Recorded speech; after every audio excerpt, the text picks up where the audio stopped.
नमस्कार दोस्तों, स्वागत है आपका स्टडी फॉर सिविल सर्विसेज में। वीडियो को पूरा देखिए। कोई भी आपका फीडबैक है, कोई सजेशन है, तुरंत वीडियो में कमेंट करके जरूर बताइए। अच्छा लगे तो वीडियो लाइक जरूर कर लीजिए और ऐसे वीडियो लगातार फ्री में पाने के लिए चैनल को तुरंत सब्सक्राइब कर लीजिए और बेल आइकन को जरूर टैप कर लीजिए ताकि आगे भी सारे वीडियो आपको मिलते रहे। यूट्यूब में फॉलो करते हैं तो प्लीज ये वाला फ्री टेलीग्राम चैनल जरूर ज्वाइन कर लीजिएगा। सारे नोटिफिकेशन, सारे अपडेट यहीं पे आते हैं, ध्यान रखिएगा। स्टडी फॉर सिविल सर्विसेज का कोई भी पेड ग्रुप अगर आपको ज्वाइन करना है तो सिर्फ 856480969606097523864455 यही नंबर है हमारे, सिर्फ जहां पे कॉल या व्हाट्सएप कर सकते हैं। इंस्टाग्राम पे हमारा पेज जरूर फॉलो कर लीजिएगा, studyforcivil.services है। ट्विटर पे हमको जरूर फॉलो कर लीजिएगा, @studyforcivils है। सारे क्वेश्चन अटेम्प्ट करिए और स्कोर अपना तुरंत कमेंट करके बताइए। दोस्तों नमस्कार, स्टडी फॉर सिविल सर्विसेज में आप सभी का स्वागत है। यूपीपीएससी प्रीलिम्स एग्जामिनेशन 2025 की पेड क्विज हम देख रहे हैं, इसको कंटिन्यू करेंगे। जितने भी वीडियोस हो चुके हैं, जो प्लेलिस्ट आप ये देख रहे हैं इसमें एडेड है। अगर आपने अब तक नहीं देखा है तो आप उसको देख लीजिए। इंपॉर्टेंट और एक्सपेक्टेड क्वेश्चंस हैं ये आपके एग्जामिनेशन के लिए। ठीक है, एग्जामिनेशन में बहुत दिन नहीं बचा है, उसी क्रम में रिवीजन करते चलें और ये क्वेश्चंस इंपॉर्टेंट है, इसको प्रैक्टिस करें आप। अगर आप हमारे फ्री इनिशिएटिव के तहत फॉलो करते हैं हमें, तो हमारा एक चैनल है SCS डेली क्विज, उसमें फ्री में डेली क्वेश्चंस कराए जाते हैं। और एक ओनली करंट अफेयर्स का भी चैनल है, उसमें करंट अफेयर्स के क्वेश्चन कराए जाते हैं। ठीक है, तो इनमें जो है पिछले करंट अफेयर में कम से कम 6-8 महीने के क्वेश्चंस लगा लीजिए और यहाँ पे भी जितना हो सके प्रैक्टिस कीजिए, है ना। प्रैक्टिस ही आपका जो है इसमें काम आसान कर सकती है। तो स्टार्ट करेंगे हम फिलहाल ये वीडियो। इंपॉर्टेंट यहाँ पे जो क्वेश्चंस हैं इसको आप देखिएगा। फर्स्ट क्वेश्चन से स्टार्ट करेंगे हम। देखिए, विश्वविद्यालय अनुदान आयोग का गठन किसकी सिफारिश पर किया गया था? तो पोस्ट इंडिपेंडेंस इंडिया में जो है उस समय हायर एजुकेशन की क्या स्थिति थी उसको एग्जामिन करना और आगे कुछ ऑटोनोमस बॉडीज जो इस तरह की शिक्षा में सहायता प्रदान कर सके उनको एस्टैब्लिश या उनकी जो स्टैंडर्ड्स उसको मेंटेन करने के रेफरेंस में ये कमीशन बना था 1948-49 के दौरान, ठीक कह सकते हैं। कार्यरत रहा ये कमीशन डॉक्टर सर्वपल्ली राधाकृष्णन जी की अध्यक्षता में, तो इन्हीं के नाम से ये कमीशन जाना गया, है ना। ऑप्शन हम बी को चुनेंगे। नेक्स्ट है, शाहतूश नामक ऊन किससे प्राप्त होता है? तो कुछ भेड़ बकरियों से आपने देखा पड़ा होगा कि ऊन प्राप्त किया जाता है, जिससे वूलन क्लॉथ्स मेनली बनाए जाते हैं। तो शाहतूश वूल प्राप्त होता है एक काइंड ऑफ तिब्बतन रीजन में पाया जाने वाला एंटीलोप है, जिसको स्थानीय भाषा में कहते हैं चीरू, है ना, CHIRU। तो कौन सा ऑप्शन सही हो गया? डी। नेक्स्ट है, फिजेंट और मोनाल जैसे पक्षी किस प्रकार के वन में पाए जाते हैं? तो मोस्टली जो ठंडे प्रदेश हैं, एक तरीके से कह सकते हैं हम टेम्परेट डिसिडुअस फॉरेस्ट, जो कि मोस्टली माउंटेनियस या हिली एरिया में पाए जाते हैं, ठीक है, जिनको कि आप माउंटेन फॉरेस्ट भी कहते हैं। तो यहाँ पे इस प्रकार के पक्षी मिलते हैं। इसका इमेज सर्च करके देख लीजिए। नेक्स्ट है, 1748 में अलीवर्दी खान ने इसमें से किस युद्ध में अफगानों को पराजित किया था? देखेंगे इधर कंट्रोल था जो बंगाल के नवाब थे, बंगाल बिहार जो वर्तमान है उस क्षेत्र में, तो वहीं पे ये बैटल हुई थी रानी सराय, ये 1748 में, ठीक है। तो अलीवर्दी खान ने अफगान जो इन्वेजन्स थे इनको पराजित किया था। और आगे चल करके आप देखते हैं कि इसी में ये अलीवर्दी खान के डेथ के बाद जैसे ये सिराजुद्दौला वगैरह जो है आगे चल करके नवाब बनते हैं, ठीक। तो इस बैटल को ध्यान रखेंगे, 1748 रानी सराय। चीफ ऑफ डिफेंस स्टाफ तीनों सेनाओं की सेवाओं के विषय में किसका सैन्य सलाहकार होता है? तो भारत में CDS की पोस्ट क्रिएट की गई थी, है ना, जिसके पहले ये थे अपने CDS भारत के रहे थे जनरल बिपिन रावत। इनकी हेलीकॉप्टर क्रैश में मौत हो गई थी। तो फिलहाल ये बेसिक इन्फॉर्मेशन हो गई। और जो ये पोस्ट क्रिएट की गई, तो तीनों जो हमारी एयरफोर्स, नेवी और आर्मी है, इनके विषय पे जो है एक तरीके से एडवाइजरी या एडवाइजर का काम करते हैं ये, जो वर्तमान उस समय भारत के डिफेंस मिनिस्टर होंगे, ठीक है। कम्युनिस्ट इंटरनेशनल का सदस्य बनने वाला पहला भारतीय कौन था? तो कम्युनिज्म के बारे में थोड़ा पढ़िएगा। 1920 में जो है ये सेशन हो रहा था लेनिन की अध्यक्षता में, तो उसमें उस समय के भारतीय लोगों के संबंध में अगर हम बात करें तो इसमें शामिल हुए ये मानवेंद्र नाथ रॉय, जिनको आप शॉर्ट फॉर्म में MN राय कहते हैं, ठीक है। तो ये थे पहले मेंबर। माउंटेनियस पासेस के संबंध में क्वेश्चन है, किस राज्य में स्थित है उसको मैच करना है। पहले भी हमने कई बार ये बताया है कि जो ये घाट वाला टर्म जहाँ पे यूज हो जाएगा, ये हिमालयन स्टेट में नहीं, हमारे वेस्टर्न घाट वाले पार्ट में पाया जाता है। तो यही गलत है। आप जरा हमको बताइए कि किस राज्य में स्थित है, कमेंट करके बताइए। भारत की निम्नलिखित मिट्टियों में से कौन बेसाल्ट लावा के अपक्षय के कारण निर्मित हुई है? बेसाल्टिक लावा का बेसिकली कह सकते हैं जो उद्गार होता है एक तरीके से पृथ्वी से, वो लावा जैसे ये जो ज्वालामुखी है ना, उनके फटने वगैरह पे।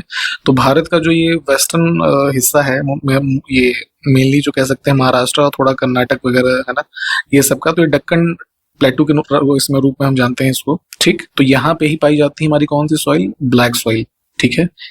तो इसी जो हमारा बेसाल्टिक लावा निकला, इसके डिपोजिशन से ओवर द टाइम है ना, यहाँ पे इस सॉइल का निर्माण हुआ है, ब्लैक सॉइल, जिसको कि अन्य नाम में हम रेगुर सॉइल कहते हैं, ठीक है। Option D. कुछ क्रांतियां भारत में जो अलग अलग समय पे हुई और किस चीज के प्रोडक्शन से मेनली संबंधित रही, उसका कौन सा युग्म सुमेलित नहीं है ना। तो ब्लू रेवोल्यूशन संबंधित है फिशरीज से, है ना, पोल्ट्री गलत है। नेक्स्ट है, कौन सी भाषा हमारे संविधान की 8वीं अनुसूची में सम्मिलित नहीं है। पहले भी हमने कई बार अनुसूचियों की बात की है, इनको पढ़ लीजिएगा। 8th शेड्यूल में हमारे दी गई हैं ऑफिशियल लैंग्वेजेस, ठीक है। इनकी अभी कुल संख्या है 22, ठीक। थोड़ा सा पीछे का भी देख लेते हैं, जो इनिशियली कॉन्स्टिट्यूशन लागू हुआ तो तब कुल भाषाएं थी 14, ठीक है। उसके बाद 21st अमेंडमेंट हुआ था, जिसमें सिंधी भाषा को ऐड किया गया, तो 15 हो गई, ठीक है। उसके बाद 71st अमेंडमेंट फिर से हुआ, उसमें 3 भाषाएं, कोंकणी, मणिपुरी और नेपाली को शामिल किया गया, ठीक है। फिर हुआ ये आपका 92nd अमेंडमेंट, ठीक है। जो लेटेस्ट एडिशन हुआ है 4 भाषाओं का, वो यही है। तो उसमें कौन कौन सी भाषा थी, बोडो, डोगरी, मैथिली और संथाली, ठीक है। ये 4 हो गई, तो कुल 22 हो गई। अब विकल्पों में देखेंगे तो कौन सी भाषा इन 22 में नहीं है, 22 की लिस्टिंग आप एक बार देख लीजिएगा। इसमें राजस्थानी जो है नहीं है, ठीक। इसके अलावा एक मेजर लैंग्वेज है जो ऑफिशियल पर्पजेज में यूज तो होती है, बट 8th शेड्यूल का भाग नहीं है, वो है इंग्लिश, ठीक है। इसको ध्यान रखना है। किस फ्रांसीसी यात्री ने काशी, जो वर्तमान का हमारा वाराणसी है, उसको भारत का एथेंस कहा था। ये सब टर्म्स काफी इंपॉर्टेंट होते हैं। 17th सेंचुरी में जो ट्रैवल किया फ्रेंच ट्रैवलर, ये जीन बैप्टिस्ट ट्रैवर्नियर, इसने जो है ये स्टेटमेंट दिया था काशी यानी कि वाराणसी के रेफरेंस में, ठीक है। ऑप्शन हमारा जो है फर्स्ट ये सही होगा। ब्रिटिश टाइम पीरियड के कुछ जो है लेजिस्लेशंस हैं और किस वर्ष में उनको इम्प्लीमेंट किया गया है ना, उसको मैच करना है। जैसे पुलिस एक्ट आपका था ऑप्शन डी में 1861, ठीक है। ये कोड ऑफ सिविल प्रोसीजर ये हो गया 1859, है ना। इसके हिसाब से जो है आपको कोड बन जाएगा 2413, इसके हिसाब से मैच कीजिए। एक ही प्रश्न में 2 प्रश्न है यहाँ पे। सब्जी अनुसंधान संस्थान कहाँ पे स्थित है और भारतीय चारागाह एवं चारा अनुसंधान संस्थान कहाँ पे स्थित है। तो पहला है वाराणसी में, दूसरा है झांसी में, ठीक। नेक्स्ट है, कार्यपालिका से न्यायपालिका का पृथक्करण से संबंधित प्रावधान किस अनुच्छेद के अंतर्गत है। देखिए, इंडिपेंडेंट जुडिशरी है ना की परिकल्पना की जाती है भारत में, और जो है मोस्टली ये चीजें एग्जिस्ट भी करती हैं। और वहीं एग्जीक्यूटिव जो हमारी फंक्शनिंग है गवर्नमेंट की, वो भी ये सेपरेटली वर्क करनी चाहिए। तो इसी चीज का आधार दिया गया है डीपीएसपी में, है ना, आर्टिकल 50 में, जिसमें separation of executive from judiciary ये चीज बताई गई है, ठीक है।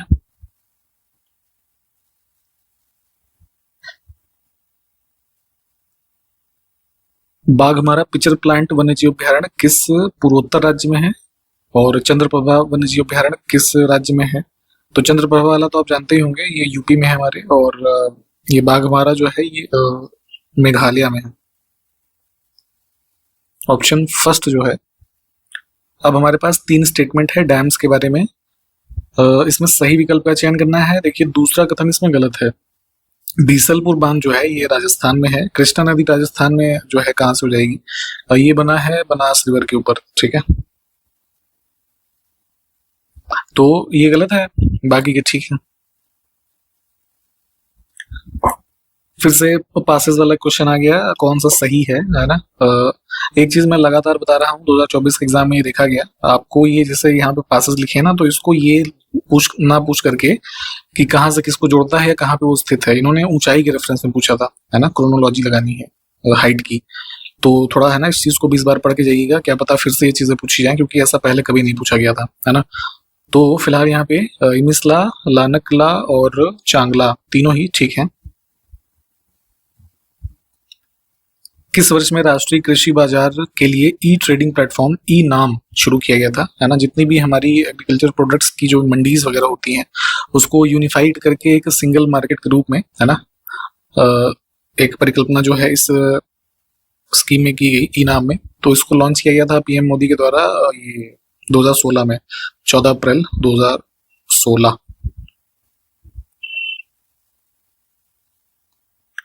इसमें से किसने भारतीय राष्ट्रीय कांग्रेस पार्टी के उस अधिवेशन की अध्यक्षता की जिसमें वह चरमपंथियों और नरमपंथियों में विभाजित हो गई थी? ठीक है, काफी इंपॉर्टेंट सेशन था ये, जो है सूरत सेशन जिसको हम कहते हैं, तो सूरत ये स्प्लिट भी कहा जाता है, जिसमें दो भागों में कांग्रेस विभाजित हुई, एक्सट्रीमिस्ट और मॉडरेट, है ना।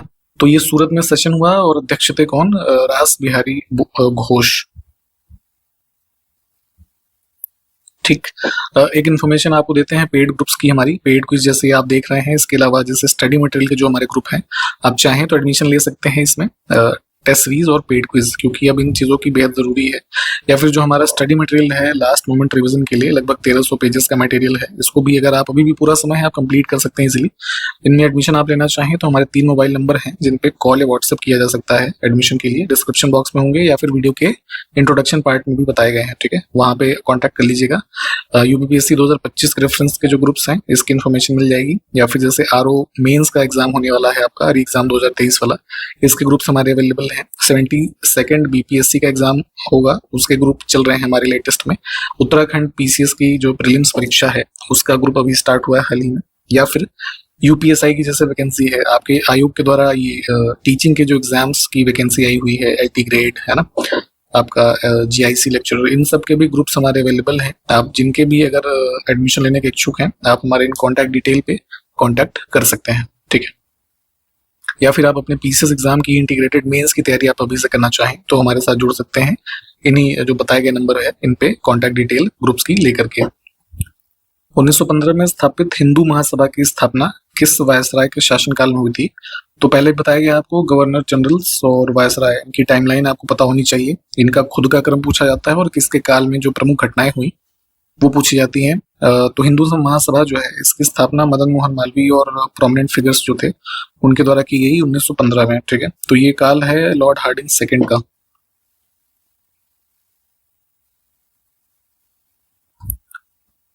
भौतिक राशियां हैं और उनका मात्रक क्या होता है, ये भी क्वेश्चन पूछा जाता है ना, लगभग हर बार। तो इसको भी थोड़ा देखिएगा फिजिक्स वाले सेक्शन में। गलत विकल्प यहाँ पे देखना है, ये भी ध्यान से देखा करिए सही गलत क्या पूछा गया है। रिलेटिव डेंसिटी, है ना, का यूनिट लिखा है क्यूबिक मीटर, तो ये गलत है। रिलेटिव डेंसिटी जो है अपने आप में इसकी कोई यूनिट नहीं होती। ठीक है, अन्य 3 ऑप्शन ठीक है। अब हमारे पास 2 क्वेश्चन फिर से हैं एक साथ। विशिष्टाद्वैत दर्शन के प्रवर्तक और द्वैताद्वैत दर्शन के प्रवर्तक कौन थे? ऑप्शन से एक बार देख लीजिए पहले। ठीक है, तो विशिष्टाद्वैत के जो थे आपके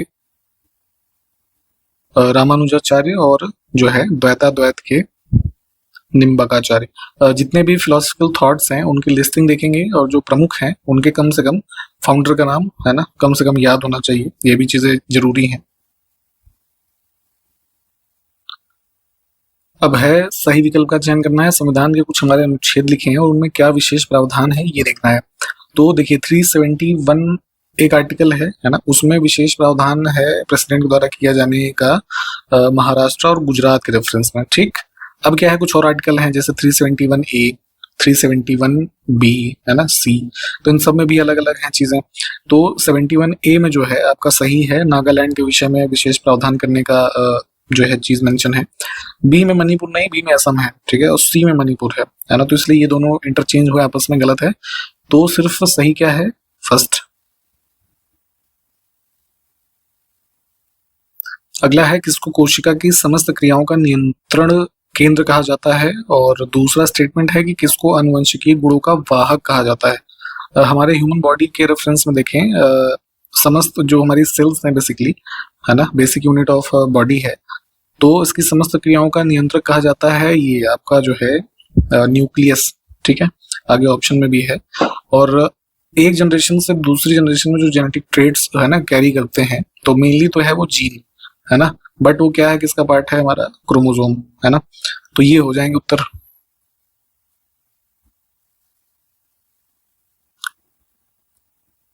नेक्स्ट है यूनाइटेड प्रोविंस पंचायत राज एक्ट। इंडिपेंडेंस से पहले यूपी हमारा जो स्टेट है ये यूनाइटेड प्रोविंस के नाम से जाना जाता था। तो पंचायत राज का एक्ट बन गया था 1947 में, है ना। वही चीज यहाँ पे पूछी गई है, गवर्नर जनरल के द्वारा साइन किया गया। तो एक दो क्वेश्चन आप यहाँ पे उत्तर हमें कीजिए कि कौन से गवर्नर जनरल ने इस पे साइन किया था, ठीक है। दूसरा जो है, या फिर वायसराय ने, है ना, क्या कहना चाहेंगे आप। दूसरा स्टेटमेंट है कि पंचायत उसके बाद जो है यूपी में किस वर्ष से स्टैब्लिश है ना। तो पहला उत्तर यहाँ पे आपको मिल गया है, सेकंड वाला भी आप हमको कमेंट करके बताइए। इसमें से कौन सी नदी कर्क रेखा को 2 बार पार करती है, मैप पे लोकेट कर लीजिएगा, है ना। ट्रॉपिक ऑफ कैंसर जो है इंडिया में पास होती है 23.5 डिग्री, जो नॉर्थ लैटिट्यूड है, ठीक है। तो 2 बार इसको एक तरीके से बाइसेक्ट करती है माही रिवर, है ना। किस राज्य में है बताइए। न्यूटन के 3 जो यूनिवर्सल लॉ ऑफ पढ़ते हैं, है ना, मोशन के, तो मेंशन थे किस पुस्तक में, प्रिंसिपिया शॉर्ट फॉर्म में इसको कहते हैं, है ना। पूरा नाम था फिलोसॉफिए नेचुरलिस प्रिंसिपिया मैथमेटिका, है ना। तो ये किस वर्ष में इसका प्रकाशन हुआ था, काफी प्रमुख पुस्तक है। इस पुस्तक का नाम ही पूछते हैं कई बार कि किसने लिखी है, तो ये भी ध्यान रखेंगे। पब्लिश हुई थी जुलाई 1687 में। नेक्स्ट है कोडाई कनाल किस पहाड़ी में स्थित है। कोडाई कनाल रेंज जो है देखेंगे वेस्टर्न घाट का पार्ट है, पालनी हिल्स में, है ना, तमिलनाडु। नेक्स्ट है इंटरनेशनल टेलीकम्युनिकेशन यूनियन ITU, है ना। इंटरनेशनल जो कह सकते हैं कम्युनिकेशन के लिए रिस्पॉन्सिबल सबसे सुप्रीम बॉडी है ना। इसकी स्थापना कब हुई थी ये पूछा गया है। हेडक्वार्टर ये जो है हालांकि जेनीवा में है, स्विट्जरलैंड में, ये चीज यहाँ पे दी हुई है। तो स्थापना हुई है इसकी मई 1865। नेक्स्ट है संयुक्त राष्ट्र विश्वविद्यालय की स्थापना औपचारिक रूप से 1972 में हुई थी। इसका मुख्यालय कहाँ पर स्थित है। यूनाइटेड नेशंस का कह सकते हैं एक पार्ट है UN यूनिवर्सिटी, जो कि एक कह सकते हैं इंटरनेशनल लेवल पे एडमिनिस्ट्रेशन के रेफरेंस में रिसर्च और डेवलपमेंट का काम तरीके से करती है, ठीक। तो पूछा क्या गया है, मुख्यालय कहाँ पे है, जापान में है, टोक्यो में। पंडवानी किस राज्य की मुख्य लोक नृत्य शैली है। छत्तीसगढ़ में परफॉर्म करते हैं। बेसिकली जो महाभारत की स्टोरीज हैं उसको एक संगीत और गा करके सुनाया जाता है। इसकी फेमस एक आर्टिस्ट है तीजन बाई, है ना, ये नाम ध्यान रखिएगा, पूछा गया है कई बार। आनंद वन की स्थापना किसने की है। महाराष्ट्र में अराउंड 1949। इसकी स्थापना बाबा आमटे के द्वारा की गई थी, ठीक। किस नृत्य का प्राचीन नाम सदीर है, सदीर या सादिर। तो बेसिकली इसको सदीर अट्टम कहते थे, है ना, सदीर अट्टम। तो थोड़ा समझ गए होंगे आप। ये भरतनाट्यम जो है वर्तमान में जिसको हम जानते हैं, जो कि क्लासिकल डांस फॉर्म है हमारे तमिलनाडु स्टेट का, तो इसको प्राचीन रूप में सदीर अट्टम या सदीर के नाम से जानते थे, ठीक। Option B.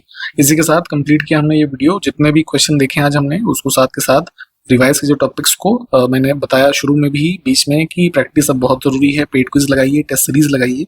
इन सब उद्देश्य के लिए आप हमारे जो ग्रुप्स हैं इनके पर्टिकुलर आप उसमें एडमिशन ले सकते हैं। जो है स्टडी मटेरियल के भी ग्रुप चल रहे हैं, आप चाहें तो एडमिशन की जानकारी आपको मिलेगी। हमारे 3 मोबाइल नंबर हैं वीडियो को डिस्क्रिप्शन में, और इंट्रोडक्शन वाले पार्ट में इस पर कॉल या व्हाट्सएप कर लीजिए, इन्फॉर्मेशन पूरी दी जाएगी। प्रैक्टिस लगातार करते रहिए। जितना भी समय 20-25 दिन का है उसमें सब चीजों को रिवाइज करें अच्छे से। अपना एक शेड्यूल बनाएं 10-12 घंटे का, उससे ही आपका एग्जाम ये क्रैक हो सकता है। इन्हीं सब बातों के साथ हम समाप्त करेंगे। इन वीडियोस को भी फॉलो करते रहिए और सीरीज एग्जामिनेशन तक कंटिन्यू रहेगी। अगले जो वीडियोस हैं हम देखेंगे अगले क्वेश्चंस के साथ उस वीडियो को, ठीक है। तो इन्हीं सब बातों के साथ मिलेंगे नेक्स्ट वीडियो में। तब तक के लिए नमस्कार, जय हिंद।